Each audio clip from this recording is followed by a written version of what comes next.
Welcome to the Garage Gym Experiment podcast, where we dive deep into the home gym scene. Each week, we put out Sunday surveys where you tell us your thoughts on products, builds, and all things home gym related. We're here to break down the numbers and to talk shop. So thanks for listening, and let's get started. Hey everyone, and welcome back to the Garage Gym Experiment podcast. I'm Adam, back again, and I'm here with, of course, Jake, and we're excited to do a Q2 recap with you. So Jake and I started this podcast back in October of 2021, and we've been able to bring in weekly Sunday survey episodes. Most of them we've been accompanied by some pretty cool guests from the home gym influencers and content creators, all the way to creators of some products that you all use and love. In the mix of our weekly episodes, we have also brought on some cool guests for one-on-one interviews and roundtable discussions. So Jake, after sharing all that data, having all the Q&As, what's been your favorite part about the podcast? Oh, favorite part is easily just meeting new people, having really good chats with them, and learning. I would say I've learned a lot. I've said this on the podcast before, but honestly, it's just a good way to reach out to someone that you want to learn from or respect or think would just have a good conversation and do that. So that's been my favorite part. And it's been a way to get closer to the community as well. So, very standard answers, but what about you? Man, same thing. I was thinking about that Michael Scott scene where he goes, the people. But I don't know how many times we end an interview with someone, they jump off, and then we have our quick little discussion before signing off because it's late at night for us. And we always, almost every time, say, well, that was cool. We really like them. Rarely have we ever had anyone on that, it's been dry or anything like that. So we've had some really cool people on, and that's also my favorite. And we started with reaching out to people that we basically knew, had them as guest analysts, and then eventually started, those only last so long. And then we started reaching out to people based on suggestions or whatever. We just like their stuff. And we haven't been upset with any guests. They've all done a really good job. So that's agreed. Cool. Yeah. Really cool people out there.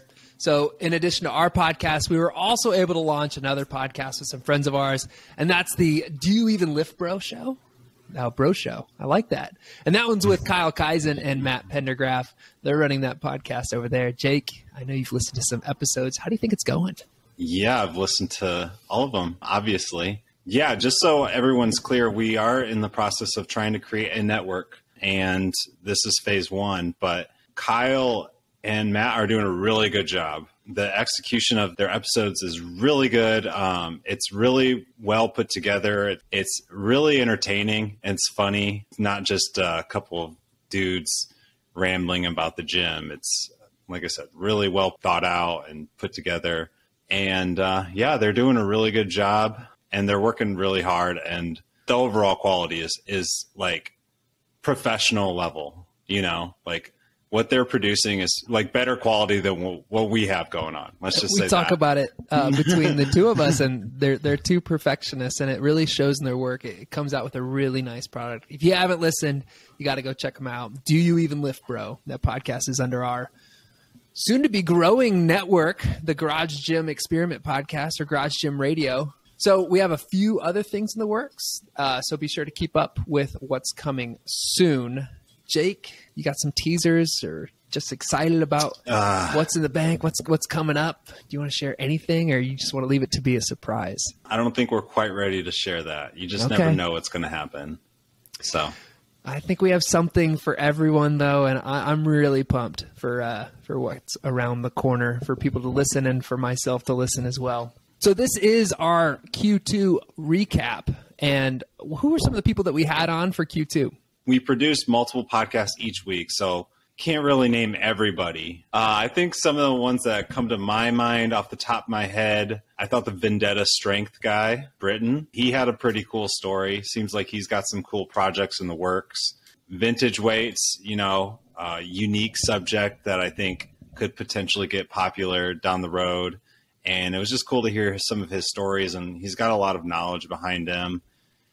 We had Chad Wesley Smith as a one-on-one. That was pretty cool just to see how he ultimately built out the monster, which is Juggernaut AI. The one that I may have even resonated most with and just living in this world and trying to make something out of your home gym as a business or creating a job within this field was Preston Wilson of Texas Garage Gym Builders.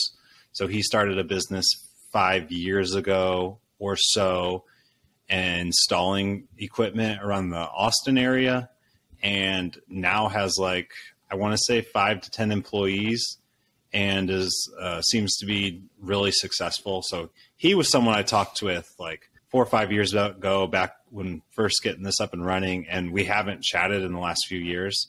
So it was really cool to just see what's happened to him over that time. The Discord guys, those guys were cool. Discord crew.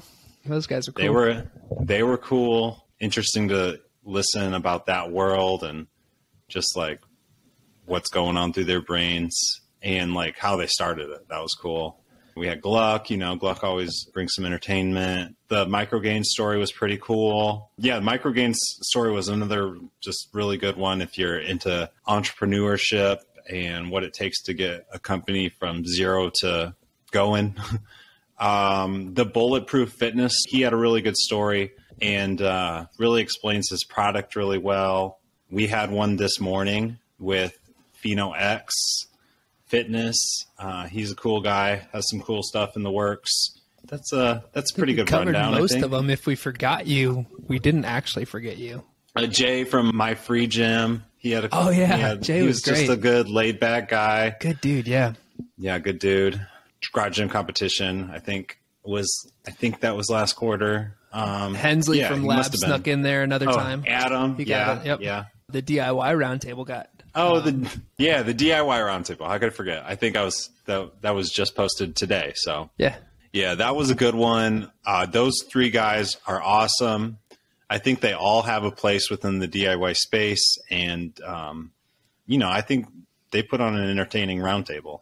Definitely. So awesome. So with that, let's get into those Q2 numbers. Jake, let's take it away. Yeah. So for Q2 numbers, we're going to. So on Sunday, we did just a level of interest in the Q2 product releases. So we are going to start with that. And then in part 2, we'll give a quick summary of the surveys that we did throughout the quarter. I'll just run through those, and we'll probably add that onto a different episode. All right. So here we go. So some of the top products that we released in Q2, I'll just list them, and then we will just go down the list of all of them in order from most popular to least popular, and then just compare it to what we saw in Q1.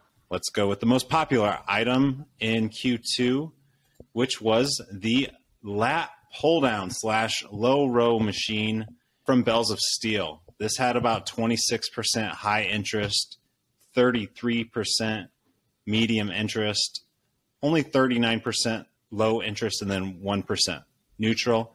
Adam, would you say this is your top choice of the quarter as well? This is my top choice, and I'm thinking this is my next big piece to join my gym. I'm super excited that they came out with something like this. How do you feel about it, Jake? I think it looks solid. I think it is something I would highly, highly consider for my home gym as well. It just looks a tad bit more stout than the Titan one, and we're just speaking from pics and what we see, but it looks stout, versatile within the space. This is probably the top strength machine I would choose, and it doesn't look like there's anything better for this price right now. You agree? Yeah, I agree. I was just looking up some specs earlier. Actually, it's got a 2-to-1 weight stack, 310 pounds, I believe. So say you can get 150, but the cable's weight capacity is at 500. So you can always do a bare steel pin and load your own weights on the side. I mean, yeah, it looks awesome for a home gym space. Yeah, and you can use band peg resistance. And we're both over 6'1", so it's a little bit taller than some of the other options out there, which is something that we definitely appreciate. And it's not too tall. Being in a basement, that's always a restrictor for me. I have 84-inch to the bottom of my my rafters, my floorboards, but in between, I have about 9 inches. So I think the height on this one is under 90, and so it could slide right into his space. I was really excited to see that it could fit. Yeah, this looks awesome. All right, next up, Rep SSB. So this was April, so way at the beginning of the quarter.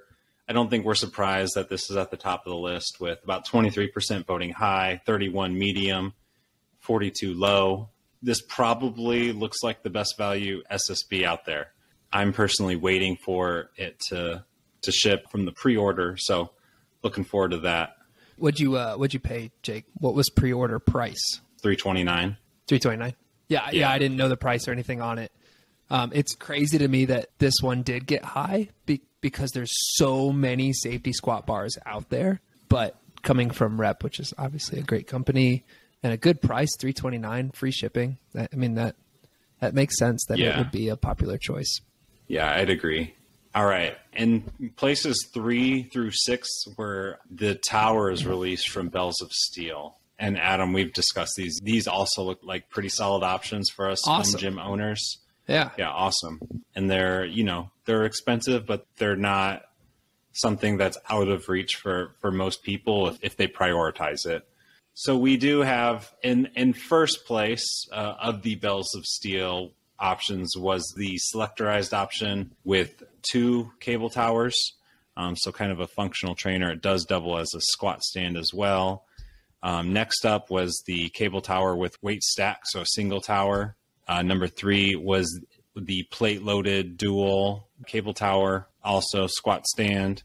And then in 4th was just the single cable tower. So we basically saw they're relatively close in terms of level of interest, but the stack weights were higher. Adam, with budget in mind, which one do you think you're going with? If it was me a couple of years ago, like a year or 2 ago, I'd do a plate loaded version for sure. I've built out my gym enough now where I'm ready. I have everything I need, and now it's just updating the stuff that I had that I have. I mean, so it would be a selectorized piece. So you're saying you're basically at the point where you're not just going to buy something for a year or two to try and replace later. Is that? Yeah, my priorities have shifted from like getting everything I need in my space to get like any type of workout that I could get in a commercial gym to now getting better pieces like a weight stack and things like that into my space. But a lot of people would just go with the plate loaded version because in their mind they already have the weights and it's cheaper and all that. And that's great. But for me, I would definitely prefer to have a weight stack. What about you? Yeah, I would prefer to have a weight stack. I do think that I would, over any of these, I would still rather have that lat pull down though. Bells of Steel. Honestly, like I see a need for both, like to have a functional tower where you can change like your leverage points and a lat pull down, where your handle's out above you so you can pull straight down. Yeah. So just speaking from experience, I have the functional trainer and then I also have the surplus strength UPS. I personally find myself using the surplus strength one, which is just the single at the top option, as opposed to the dual functional trainer more often than the functional trainer. Oh, wow. Yeah, Nice. I think I just prefer those movements better. So Cool. yeah, so that's why I'd go with that. Next up, we have the Rogue CB4. So overall, this had about 15% high interest, 32% medium, 52% low. So more people voted low than high or medium, but this one's a little better priced than the multi-grip bars they released in Q1, and I think it has a little bit more interest. Any thoughts here? Yeah, it's just getting like a ton of attention from, the home gym crowd. It seems to be a very overbuilt Duffalo bar. I think they introduced it that way when they first brought it out for the Arnold Strongman Classic. Yeah. Which I thought that was an awesome way to launch a product. It got people really excited. It's cool. It's nothing I have interest in, to be honest. What about you, Jake? Yeah, I have high interest in it, but it's definitely not necessary. Yeah. I have the Yukon bar from Titan and the V2 version, and it's fine. You know, it's really hard to consider something like that at like 3 times the price after shipping. So it's more of like one of those things where it'd be just cool to own, knowing like how it was created, what are the types of people that have used it. So like that's why though. But you know, you see more people doing that these days. It's just cool to own, so they'll get it. Even if they only have a 240 pound bench, it's okay to just own something like that. You know? No, I hear you. Yeah. Oxalis yoke, we talked about this, and the numbers went up a little bit when we asked about it a few weeks ago. But overall, not a ton of interest, more of a niche product. Force USA X15, similar interest levels as like the Oxalis yoke. I think this is probably maybe the nicest half rack in the world, but it's, you know, it's expensive, and that's probably why it's not incredibly high. Here, the Force USA X20 only had 8% high interest votes. That's compared to 11% with the X15. And we've talked about these quite a bit, so we don't need to harp on it too much. But what were you going to say? Not to harp, but Mobility Mike, just calling him out for winning the giveaway through GarageGymExperiment.com. His home gym just made the coolest transformation ever. I mean, he had like the simple setup that there's nothing wrong with, and then he brings in like this beast, and his garage looks amazing now. So it's such a cool piece. Truthfully, that's exactly who you want to win the giveaway. Absolutely. Because he had like, what did he even? He didn't even have squat stands. He had like, I don't know. He had something I forget what it was. I mean, basic. Yeah, I don't want to I don't want to tear it apart, but I'm sure he knows it was very simplistic. And now he's got like this rack functional trainer combination that a lot of people would only dream of having. So that was a really cool transformation. You know, what's crazy too is for that giveaway, the first person just never responded. So he was actually the second choice. The first person never responded. I didn't hear that. Multiple emails, and like sent something like, if you don't respond within 48 hours, then we're going to move on. Send another one like, if you don't respond within 24 hours, we're going to move on. So yeah, that one had to have hurt. I hope they just never see that or whatever. Yeah. Let it just sit in your spam. You never even saw it. Okay. It was a personal email. I don't know. It shouldn't have gone to spam. But anyways. Wow. Yeah. Sorry. Wall mounted dumbbell storage. We talked about this earlier on the podcast or a few months ago, I want to say. We think it's a good idea. Not many others do though. So yeah. To be honest, it'd be tough if you had like a full set. But if you only had, I don't know, like 8 pairs, you can get like 2 or 3 of those. It's a really cool idea. Yeah, I agree. Yeah. I thought this one would be voted a little higher. It's a little bit more niche, but the Rogue Indie T-Bar Row, only 6% voted high, 25% medium, about 2/3 low. This is an overbuilt little toy. If I got something like this, I would like use it once every 3 weeks, and it would take up some space. Or it'd be like one of those things where it's kind of annoying. So I don't really know the origin story behind this product, but Oak Club teased it 3 months ago, if I had to guess. And this one comes out 3 months. A lot of people mentioned like Oak Club was the originator. I'm not quite sure if Oak Club was, but this does look like exactly like that. But it does say patent pending, so I'm not exactly sure. There's some controversy around it. Yeah, you saying Oak Club, and like all of a sudden, like I remember about 3 months ago, like seeing them with this product teased. Yeah, that's interesting. Right.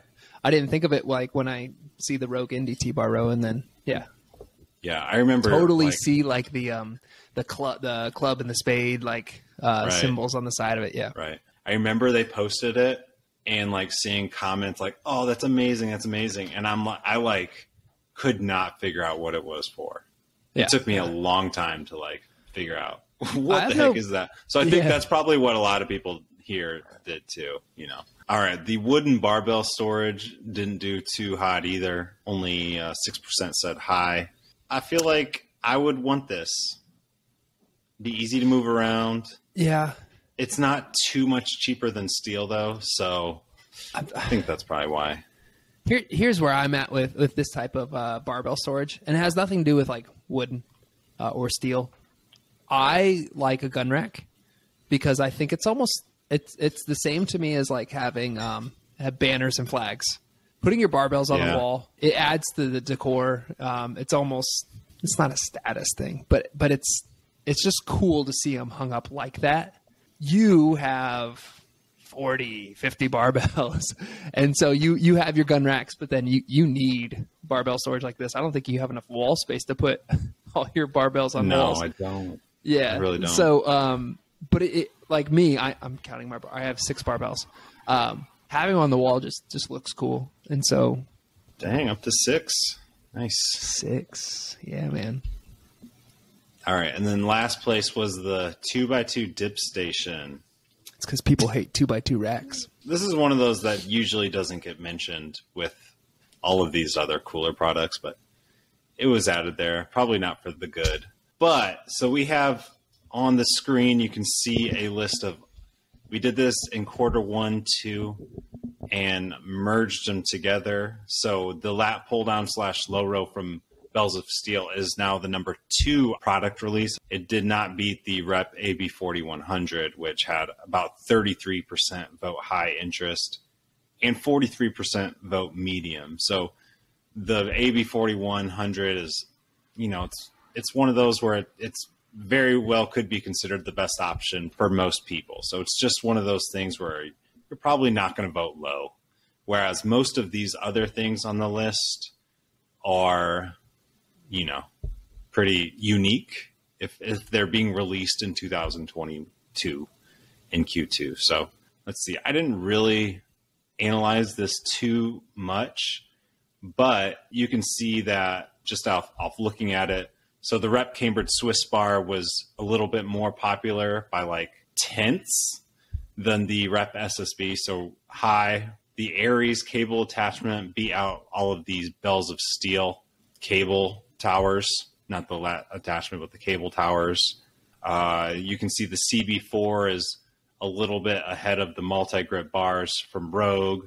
All of the Bells of Steel ones we mentioned today beat out the weight stack Slinger. I think that's about it. Anything else catching your eye there, Adam?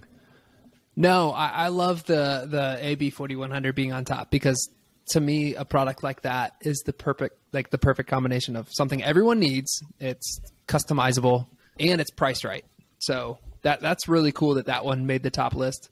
A lot of times in surveys like these, I'm afraid people will just pick the coolest thing, which isn't always like the best for everyone. But this one, I think, is a great product to be on top. Yeah, hard to argue.